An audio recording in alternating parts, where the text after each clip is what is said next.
Rusnandi Fikri merupakan research manager di BISA AI. Adalah sarjana matematika berpengalaman pada BISA AI selama 1 tahun 10 bulan, research manager pada bulan Juni 2020 sampai sekarang, data scientist pada Januari 2019 sampai Juni 2020. PT Premier Optima Sapiga, lalu data scientist pada Agustus 2018 sampai Januari 2019. Lalu internship data scientist pada bulan Juni 2018 sampai Agustus 2018. Selanjutnya untuk pendidikan, Universitas Islam Negeri Syarif Hidayatullah Jakarta bergelar sarjana matematika pada tahun 2013 sampai tahun 2018. Oke, assalamualaikum warahmatullahi wabarakatuh. Kita langsung mulai saja. Di sini saya Rusnandi Fikri dari BISA AI yang sekarang menjadi manajer riset ya dari BISA AI akan menyampaikan sedikit ya secara praktisi ya peran AI di dalam masa pandemi ini di dan new normal. Pertama ada introduction. Nah di sini mungkin dijelaskan lagi tentang peran AI khususnya di masa pandemi dan masa era new normal seperti ini yang sebelumnya sudah sedikit dibahas ya tentang dasar dari AI dan penerapannya di berbagai bidang.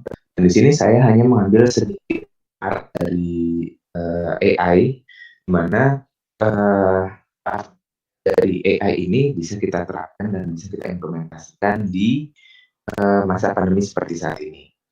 Nah, sekarang yang sedang berkembang juga di masa ini adalah bagian dari AI yang diperkenalkan dari sisi data gambar yang bisa direpresentasikan ke dalam kasus image maupun video nantinya.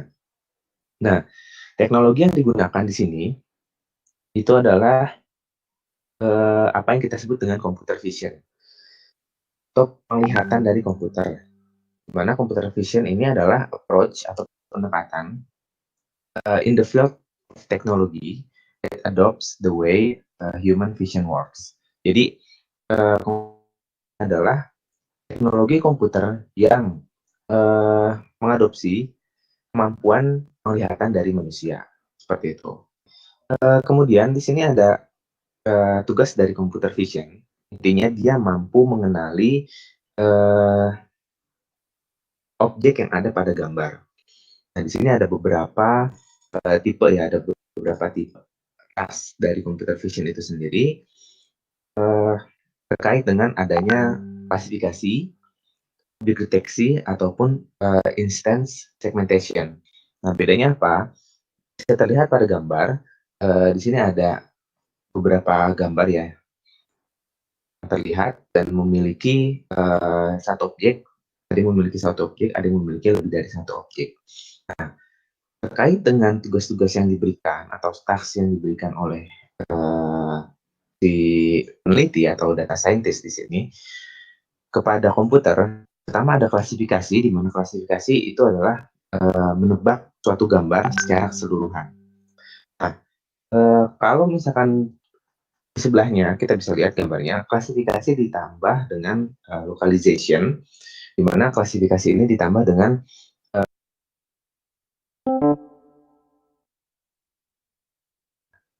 nah itu juga sudah bisa dilakukan oleh komputer. Ini secara otomatis ya, bukan lagi kita yang mengerjakan. Nah, selanjutnya ada object detection. Nah, ini mirip seperti classification plus localization, hanya saja di sini objeknya bisa lebih dari satu. Gitu. Jadi di sini ada yang gambar cat dan dog ya, secara umum, dan duck juga. Nah, kalau yang cats itu kotaknya berwarna merah atau bounding boxnya berwarna merah, yang dogs berwarna biru, dan yang ducks itu berwarna hijau. Gitu. Nah, ini sudah bisa dikenali juga oleh komputer. Selanjutnya bedanya dengan segmentation apa? Segmentation itu kita melakukan pendeteksian objek tapi lebih presisi.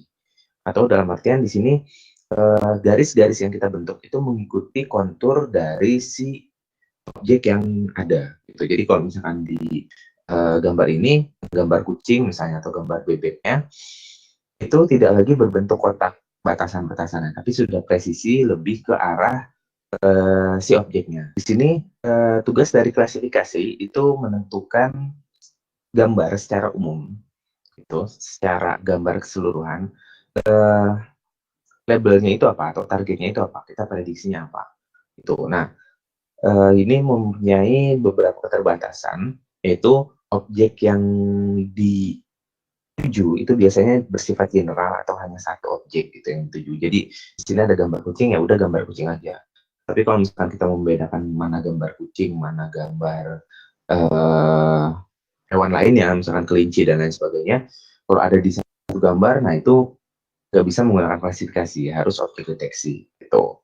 Nah ini Bu, di awal ini saya sampaikan beberapa approach ya, saya sampaikan beberapa approach yang bisa kita gunakan pada era pandemi COVID-19 ini.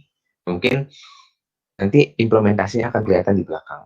Gitu. Jadi ini beberapa approach yang diberikan dulu. Jadi apa yang bisa dilakukan oleh AI. Tuh. Yang pertama untuk data image ini saya berbicara lebih fokus ke data image, gitu. Walaupun nanti penerapan lainnya juga banyak. Yang kita lakukan pertama bisa ada klasifikasi.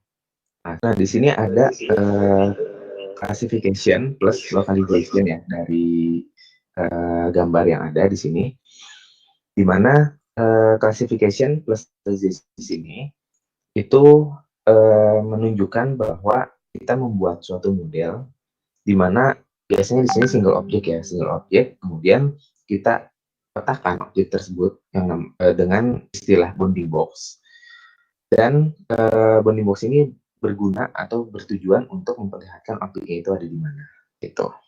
Jadi di sini ada yang namanya object detection, di mana pada object detection ini ya, si model atau si komputer ini sudah bisa membedakan objek-objek yang ada pada gambar itu lebih dari satu objek gitu.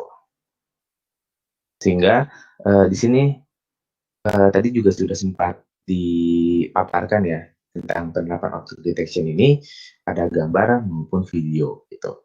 Jadi pada gambar bisa ataupun pada video juga bisa, yang nantinya bisa kita implementasikan, kita masukkan model AI-nya dalam hardware yang ada, biasanya gitu.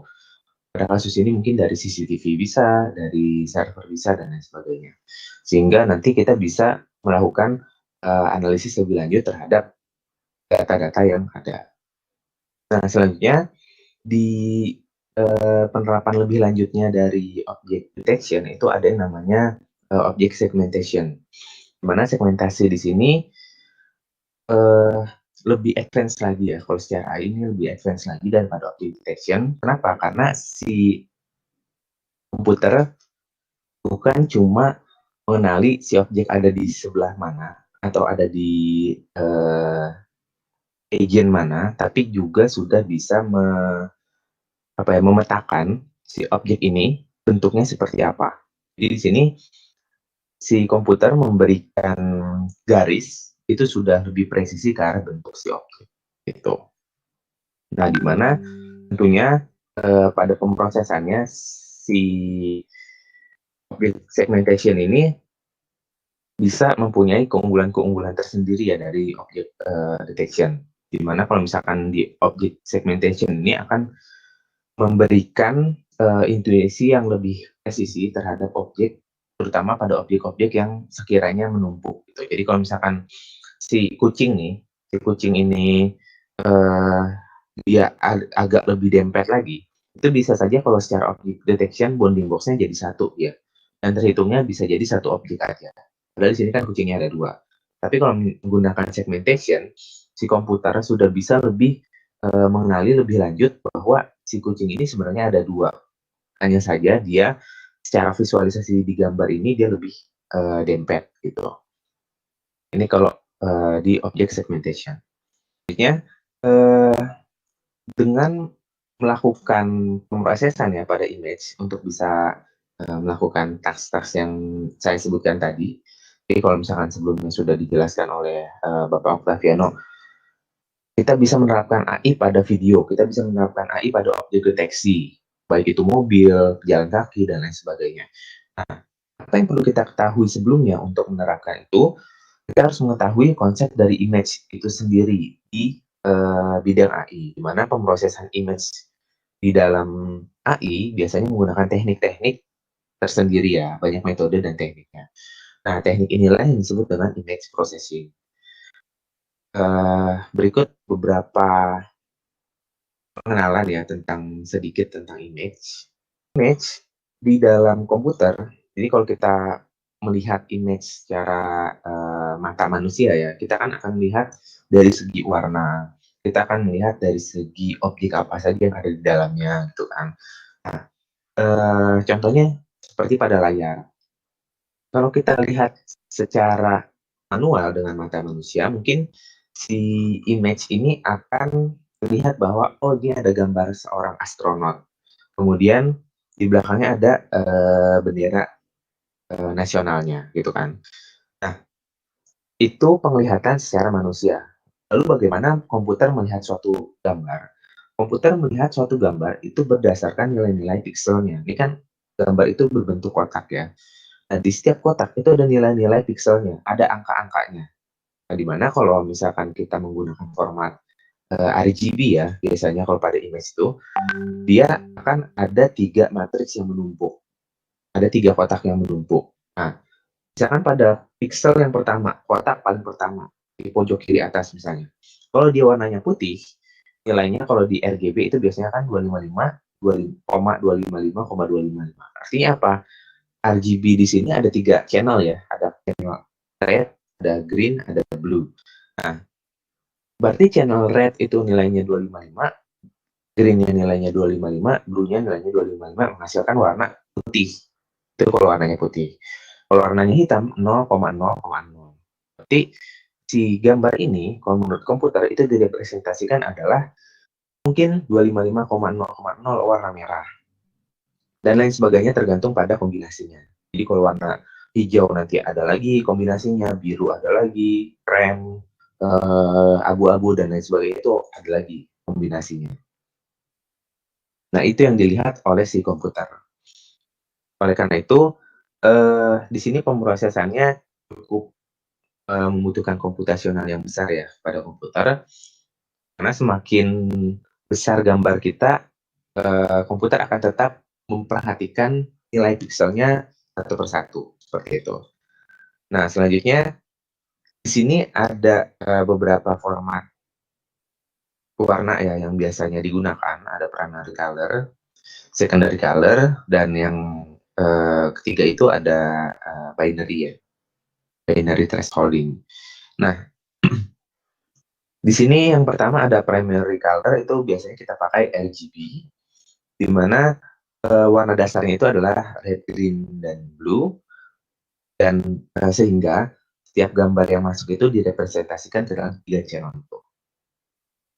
Kemudian yang secondary color itu ada CMYK ya,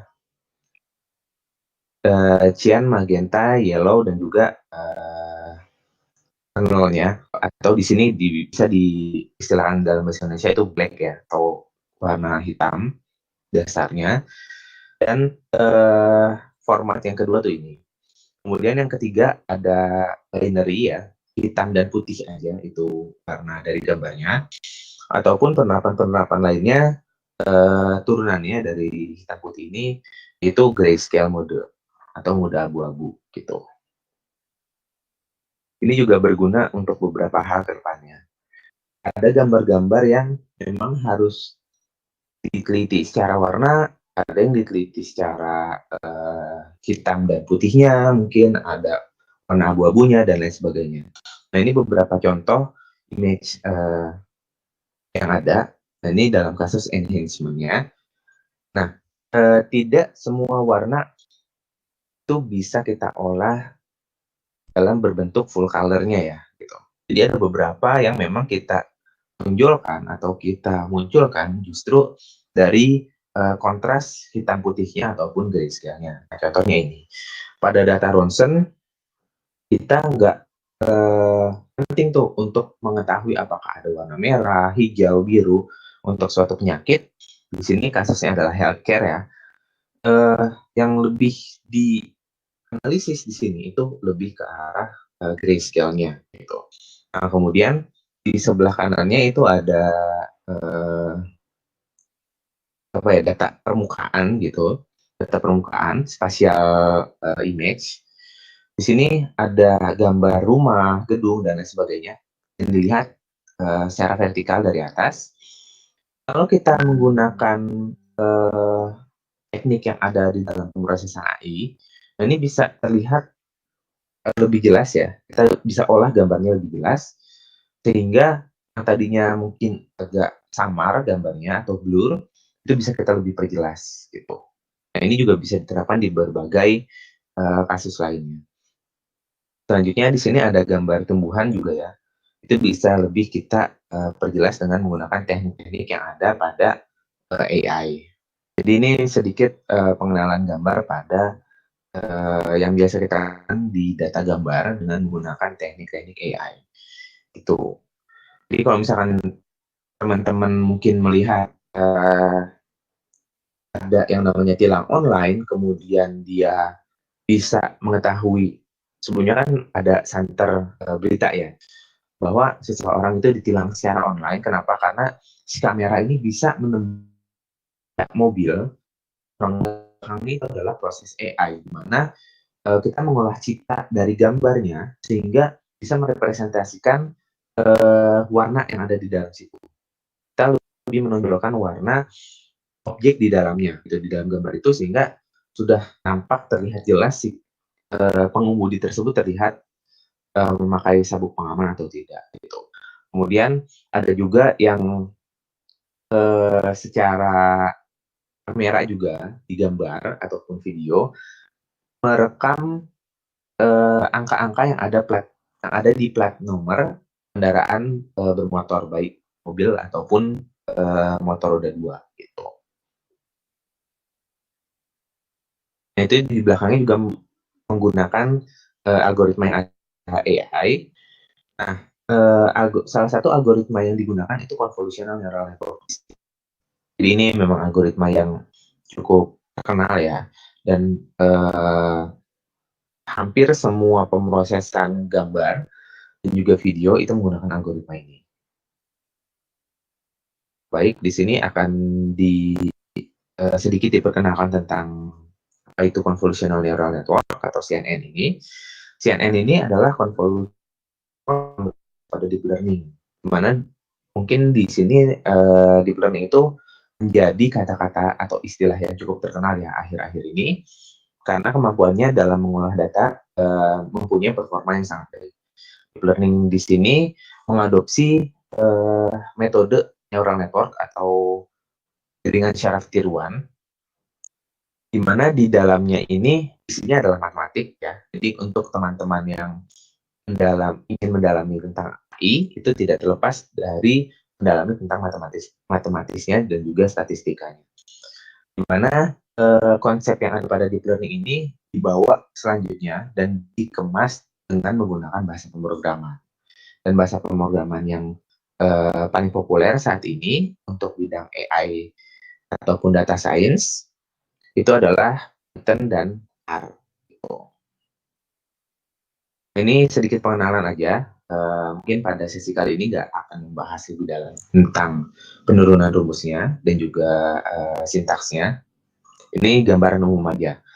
Karena tadi saya lihat juga ya dari awal acara, di sini teman-teman ini background latar belakangnya ini dari berbagai kalangan juga ya. Ada yang dari teknik mesin, ada yang dari ilmu hukum ya, tadi ada yang dari ilmu komputer, matematika, statistika dan lain sebagainya. Nah, AI di sini sangat-sangat terbuka untuk teman-teman dari background apapun gitu. Jadi AI di sini bisa dimasuki oleh teman-teman dari background apapun. Itu yang pertama. Dan AI juga bisa saling support atau saling mendukung dengan multidisiplin ilmu lainnya. Itu beberapa karakteristik jika kita ingin memadukan AI dengan bidang-bidang lainnya.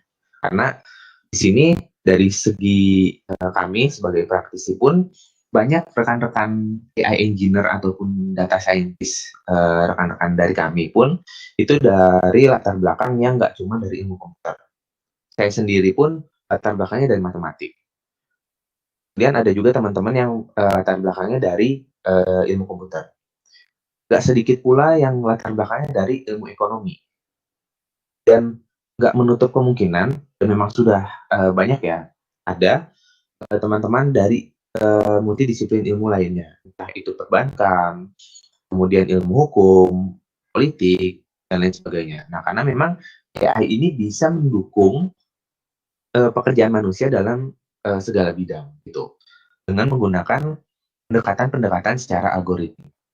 Nah, tergantung case-nya mungkin ya, case-nya kita kembalikan kepada teman-teman mau secara apa, gitu, case-nya. Dari bidang apa yang akan diimplementasikan AI di dalamnya. Nah, kalau kayak gini nih, ini yang kita implementasikan di sini kan adalah bidang transportasi ya, atau bidang keterlibatan lalu lintas, data gambar dengan convolutional neural network ini banyaknya.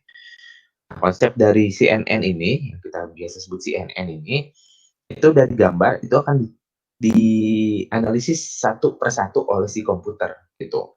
Jadi tahapannya seperti kita nge-scan kertas ya, nge-scan kertas, di-scan dari atas sampai bawah oleh komputer, sehingga si komputer ini mengambil informasi-informasi yang ada di dalamnya gitu. Dan setiap gambar diperlakukan seperti itu gitu. Jadi di-scan setiap pikselnya dari atas sampai bawah, kemudian disimpan informasinya oleh si komputer.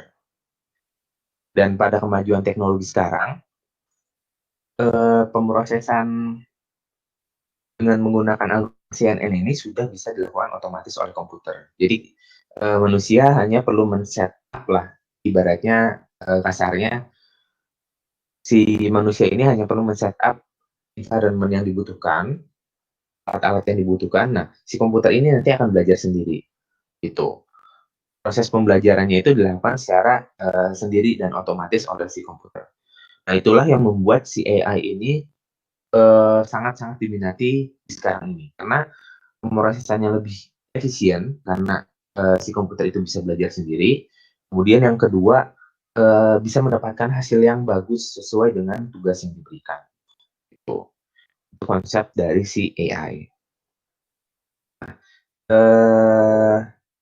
Untuk lebih dalam ke konsep algoritmanya itu akan kita lewati dulu gitu, karena ini cukup panjang ya menjelaskan algoritmnya. Ini hanya sedikit pengenalan tentang algoritma yang biasa kita pakai. Nah, selanjutnya kita akan masuk ini untuk pemrosesan gambar ya pada dasarnya. Jadi CNN ini memang dasarnya seperti ini. Kemudian kita lanjut beralih ke algoritma yang lebih baru ya, algoritma yang lebih baru, pengembangan lebih lanjut dari CNN ini.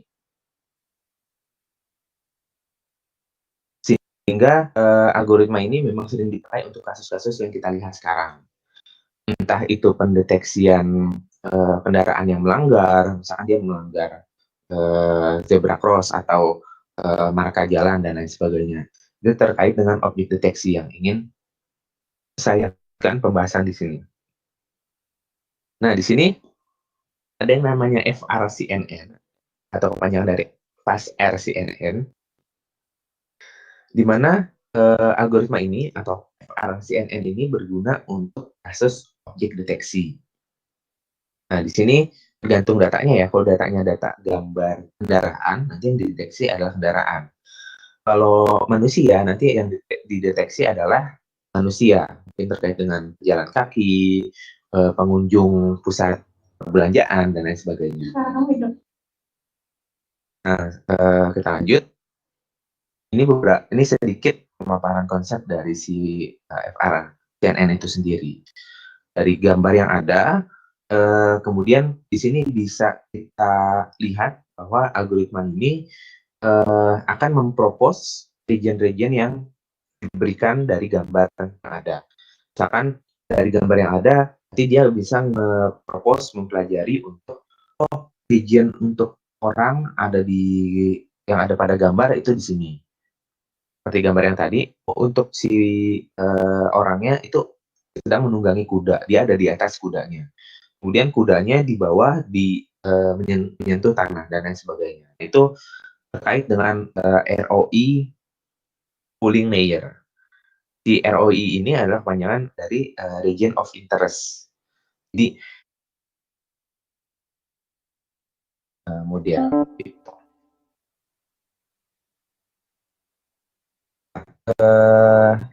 Kemudian di algoritma ini juga nantinya bisa dipakai untuk kasus-kasus khusus ya, mungkin pendeteksian penyakit. Kalau misalkan kita ada misalkan infeksi saluran pernapasan. Nah, tapi infeksinya di sebelah mana? Mungkin dari data ronsen ya. Mungkin di paru-paru sebelah kiri misalnya gitu. Nah, itu bisa kita deteksi dengan menggunakan algoritma-algoritma yang ada. Ya, kita harus menyandingkannya dengan data-data yang relevan juga. Jadi kalau misalkan kita mau bicara atau memodelkan secara healthcare atau kesehatan, data penyakit, yang kita provide ke model itu adalah data penyakit juga, bukan data yang lainnya. Jadi kalau misalkan kita pengen membuat model yang bisa mendeteksi penyakit, kita kasih data latihnya itu data penyakit, bukan data kendaraan, bukan data permukaan bumi, dan lain sebagainya. Nah, di sini dari segi algoritma itu sendiri bisa disampaikan bahwa perkembangan lebih lanjutnya itu sudah seperti ini ya, sudah seperti ini. Beberapa perbandingan algoritma CNN, ada RCNN, SPPNet, FastRCNN, dan terakhir ada Faster ya, Faster RCNN. Karena secara komputasional speed yang diberikan dari pengembangannya sampai dengan sekarang ini di Faster RCNN itu sudah semakin baik. Gitu.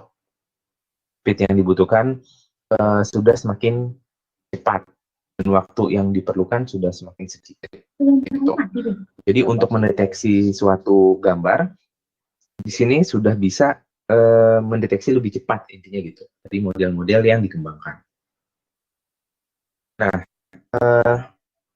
selanjutnya memang si AI ini sekarang yang sedang sangat diperbincangkan bagaimana si AI ini bisa diterapkan secara real time. Seberapapun kompleks datanya gitu. Jadi memang sekarang sudah semakin visible ya untuk menerapkan AI secara real time. Misalkan di data jalanan ya, jalanan seberapapun cepat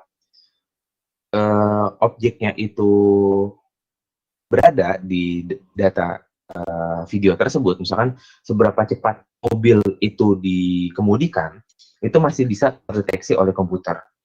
Oh, ini mobil jenis apa, mereknya apa, numbernya berapa, dia melakukan pelanggaran atau tidak. Kalau melakukan pelanggaran apa saja yang bisa. Itu sudah bisa dikembangkan lebih lanjut dari sisi AI. Gitu. Nah, mungkin sedikit lagi ini dari materi yang akan saya sampaikan. Akhir mungkin beberapa penerapan AI yang bisa kita lakukan secara umum ya. Di sini secara umum mungkin sudah dijelaskan di materi sebelumnya oleh Dr. Octaviano Pratama. Di sini yang saya lebih jelaskan ke depannya itu yang berhubungan dengan masa pandemi sekarang ini. Khususnya di data image. Nah, di data image ataupun video, di sini secara algoritmanya tadi sudah sempat kita bahas di awal. Nah, sekarang kita bahas tentang aplikasinya. Pertama, misalkan di gedung atau mungkin pusat perbelanjaan atau mungkin supermarket, pasar dan lain sebagainya itu bisa kita lakukan pendekatan AI di.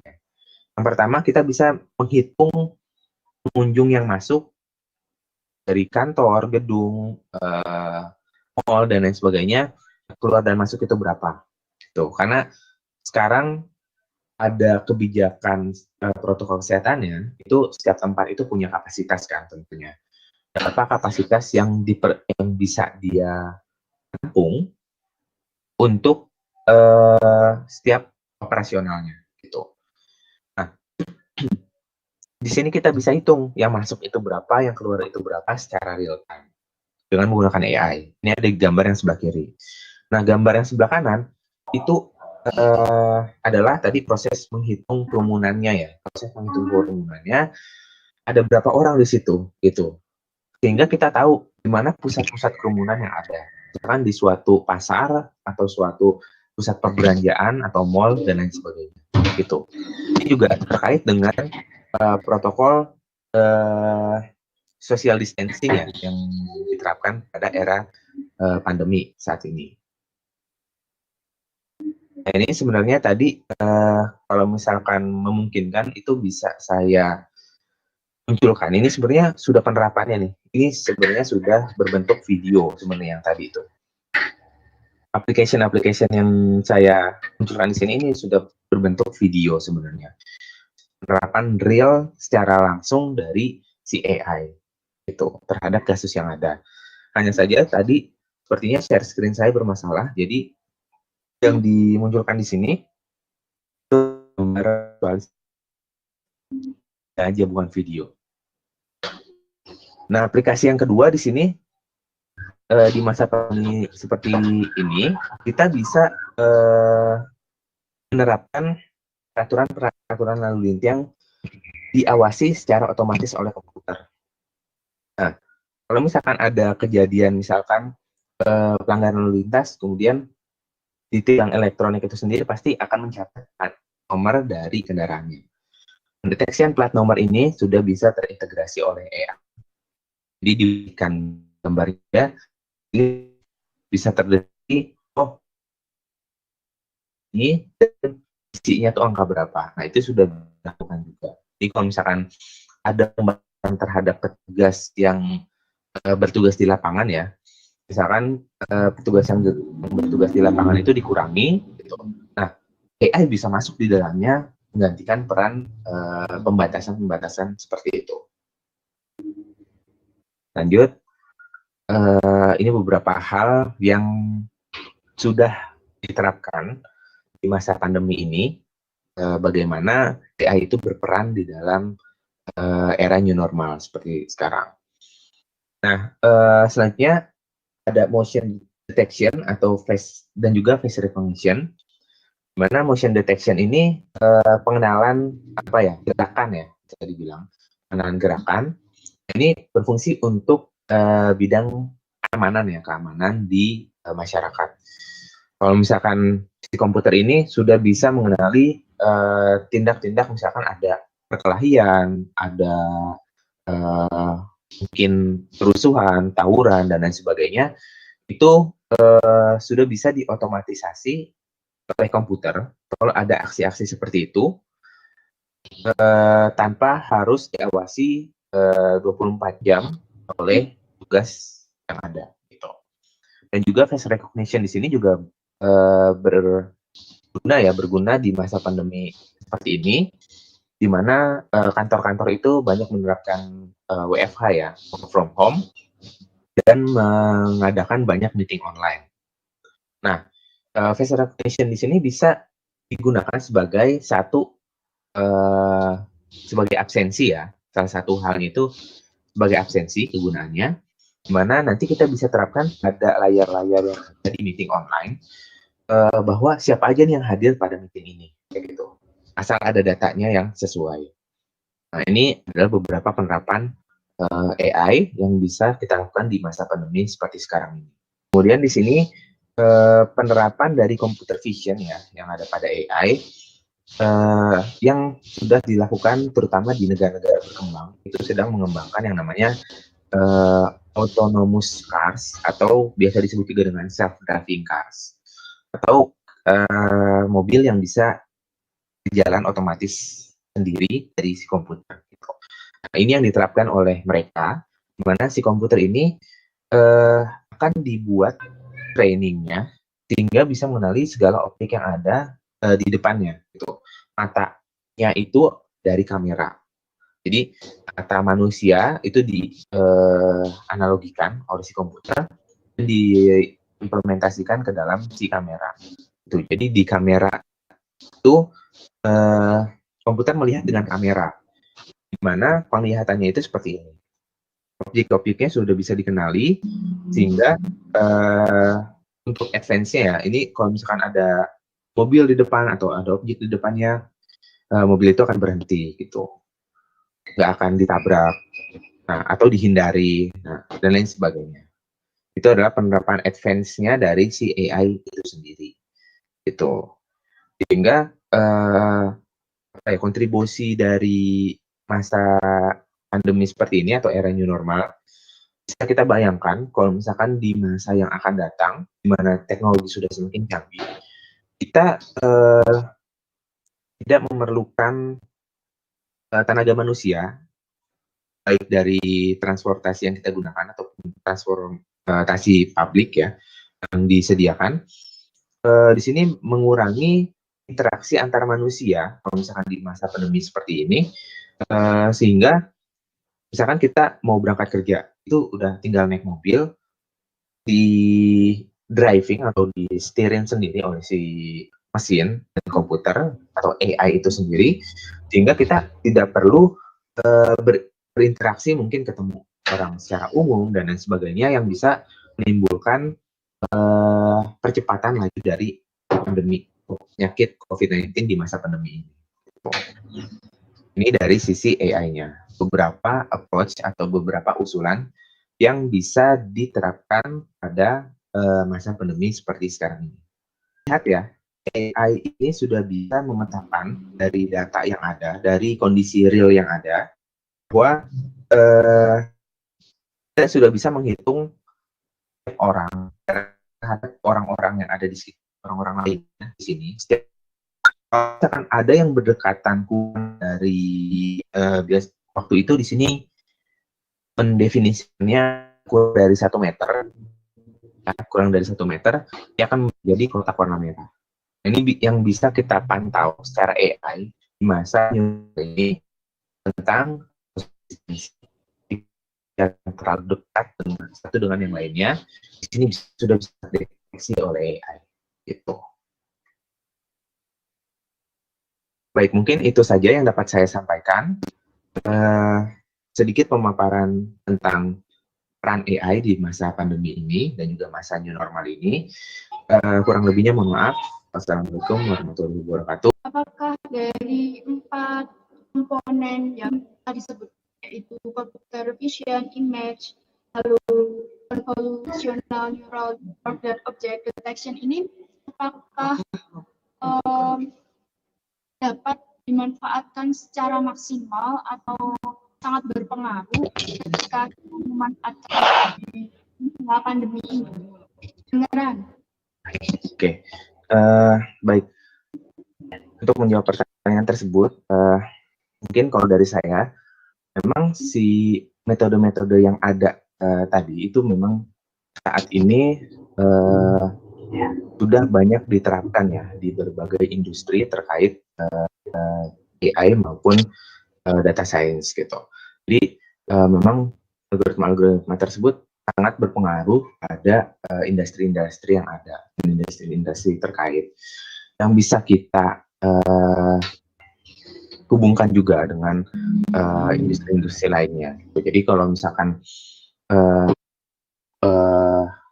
kalau mau mengimplementasikan di industri yang ada, yang pertama. Kemudian yang kedua, di sini tentunya bukan cuma dari sisi AI aja atau industri AI aja yang menggunakan sistem terkait gitu. Kita juga bisa menggabung beberapa domain bisnis yang lainnya. Karena tadi di sini banyak yang dari teknik mesin misalnya. Gimana caranya industri teknik mesin ini berkolaborasi juga nih sama industri AI. Itu juga sangat memungkinkan, di mana mungkin pada misalkan di pembuatan mobil, di industri mobil atau industri mesin. Di sini, sisi dari teknik teman-teman dari teknik mesin itu mungkin lebih ke arah technical engineering-nya. Sedangkan AI itu lebih ke super analisisnya. Nah, itu juga bisa dilakukan kolaborasi seperti itu. Gitu. Nah, mungkin sekalian ya, satu lagi menanggapi pertanyaan, ini ada juga yang masuk dari YouTube, dari Faridi dari teknik kimia, ingin bertanya apakah kalau kita mau memperdalam AI itu benar-benar harus handal terjun ke dalam matematika dan statistikanya. Nah, ini tergantung ya. Kalau teman-teman ke arah analisis untuk industri dan praktisi, itu kadang perlu terjun terlalu jauh atau terlalu dalam ke dalam proses matematika dan statistiknya. Cukup mengetahui proses dan alurnya saja, kemudian cukup mengetahui cara penggunaannya dan lain sebagainya, nggak perlu sampai mendalami lebih lanjut, apalagi sampai membuat metode baru gitu. Kecuali teman-teman yang bergerak di bidang penelitian, itu sebagai peneliti yang ekspektasinya sampai ke sana, membuat metode dan alur kinerja baru, itu benar-benar harus dalam. Itu saja sih, mungkin mudah-mudahan menjawab ya. Terima kasih. Untuk closing statement terkait dengan materi yang tadi kita diskusikan, AI di sini sangat-sangat berperan di dalam masa pandemi dan juga era new normal saat ini. Nah, fungsi AI di sini bukan cuma bisa berdiri sendiri untuk kasus-kasus yang ada, tapi juga bisa berkolaborasi dengan bidang-bidang terkait lainnya. Kita bisa mengkolaborasikan AI dengan ekonomi, AI dengan hukum, AI dengan teknik mesin, matematika dan statistik, perbankan, dan lain sebagainya. Nah, untuk itu mungkin saran untuk teman-teman juga ya. Nah, sekarang ini bukan lagi masanya kita egois pada bidang kita masing-masing. Saya bidangnya AI, saya nggak butuh bidang lainnya. Nggak seperti itu lagi sekarang. Atau, oh saya bidangnya teknik nuklir misalnya, atau teknik kimia. Dan saya mau menguasai bidang saya sendiri aja gitu, nggak butuh bidang-bidang lainnya. Sekarang bukan lagi zamannya seperti itu. Sekarang sudah zamannya suatu task atau project dan sebagainya itu sudah gabungan dari beberapa multidisiplin ilmu gitu. Jadi ada mungkin AI di dalamnya, ada teknik mesin di dalamnya, teknik kimia di dalamnya, ada ekonomi di dalamnya dan lain sebagainya. Sekarang kita boleh sama-sama mulai terbuka untuk berbagai kolaborasi yang ada untuk menghasilkan produk ataupun sesuatu yang bermanfaat ke depannya. Gitu. Mungkin itu saja yang dapat saya sampaikan. Kurang lebihnya mohon maaf kalau misalkan ada kekurangan dan juga kesalahan terhadap penyampaian yang saya berikan pada pagi hari ini. Kurang lebihnya mohon maaf. Wassalamualaikum warahmatullahi wabarakatuh.